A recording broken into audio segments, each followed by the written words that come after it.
Bonjour, on va donc corriger cet exercice 5.5.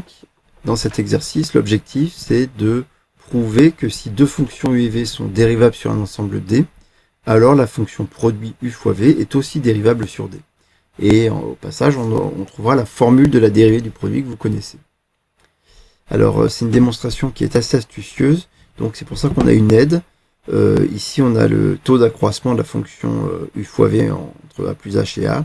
Et il va falloir essayer de faire une décomposition. Donc peut-être que vous êtes parti, vous, de la partie droite pour prouver que c'est égal à la partie gauche. Moi, je vais vous montrer de la gauche vers la droite comment on arrive à décomposer.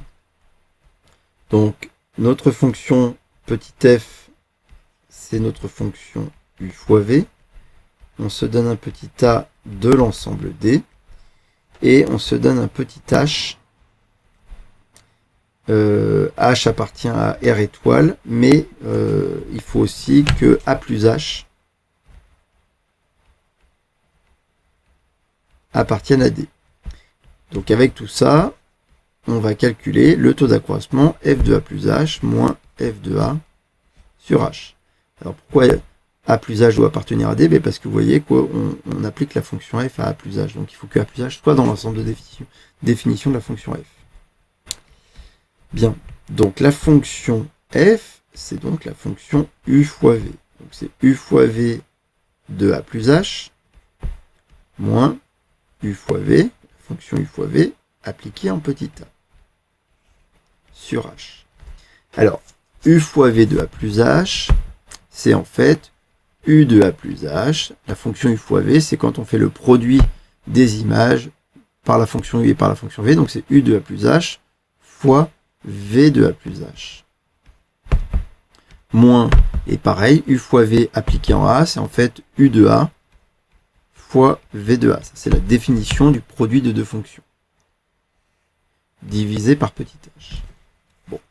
Mais ici, on ne peut pas faire la limite quand h tend vers 0. On aurait encore un problème, puisqu'on n'a pas de simplification simple.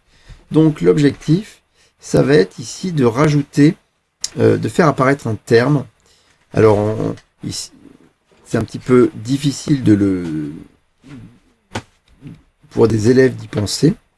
Donc pour vous, si vous avez essayé la démonstration, vous serez parti plutôt de la partie droite pour montrer que ça donnait la même chose que la partie gauche. Mais souvent, quand on démontre ça directement, voilà ce que l'on fait. Je vais, après ce produit u de a plus h fois v de a plus h, je vais soustraire un terme, soustraire un produit, je vais soustraire u de a fois v de a plus h. Mais comme ce terme-là, je ne l'avais pas ici, là, eh ben, je vais aussi le rajouter tout de suite. Plus u de a fois v de a plus h. Et je vais rajouter donc moins u de a fois v de a. Voilà. Pourquoi cette démonstration elle est un petit peu astucieuse? Pourquoi? Parce que vous voyez qu'on rajoute deux termes en fait qui s'annulent. Donc l'égalité est bien vraie, mais il faut penser à le faire. Ensuite, on va faire deux choses. D'abord, on va ici, dans cette différence-là, on peut factoriser par v de a plus h. Vous voyez qu'il y a ici un facteur commun entre v de a plus h. Donc c'est u de a plus h moins u de a fois v de a plus h. Je mets mon facteur commun à la suite. Et je vais mettre sur h, je vais séparer en deux quotients, et je vais faire pareil de l'autre côté. Ici, j'ai un facteur commun qui est u de a. Donc c'est u de a, facteur de v de a plus h, moins v de a, sur h. Donc, en fait, ici, on y est presque. Il n'y a plus qu'à écrire un tout petit peu autrement nos quotients.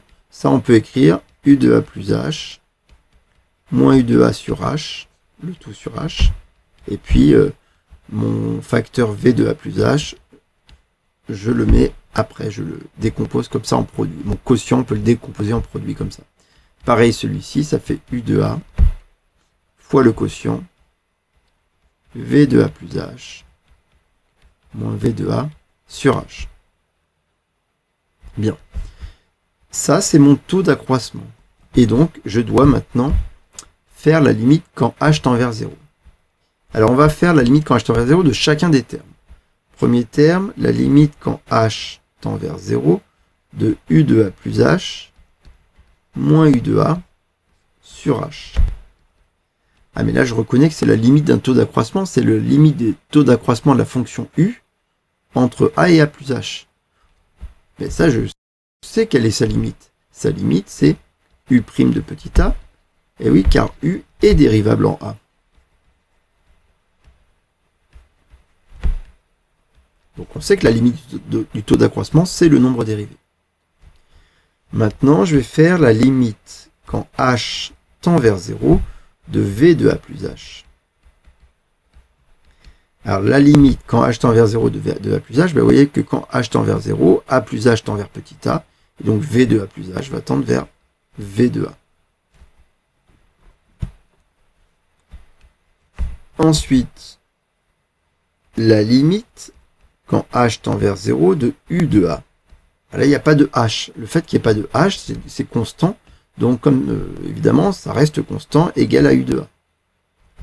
Et il me reste enfin la limite quand H tend vers 0 de V de A plus H moins V de A sur H.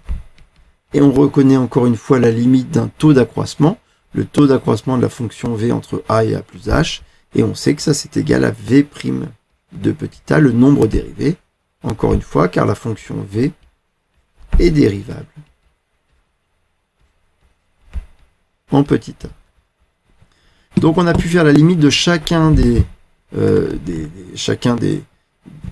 expressions dans cette somme de produits. Et donc, finalement, la limite quand H tend vers 0, je vais l'écrire f de A plus H moins f de A sur H, c'est-à-dire de mon taux d'accroissement, c'est égal à U' de petit a multiplié par V de A plus U de A fois V' de A. Et ça, c'est un nombre réel. Cela prouve que cette fonction U fois V, donc la fonction f égale U fois V, elle est dérivable en petit a. Et que la dérivée de U fois V appliquée en A, c'est égal à U' de A fois V de A plus U de A fois V' de A. Et puisqu'encore une fois c'est valable pour tout réel petit a de l'ensemble D, ça signifie que donc U fois V est dérivable sur grand D et que la dérivée de U fois V c'est égal à U' fois V plus U fois V'. Au revoir.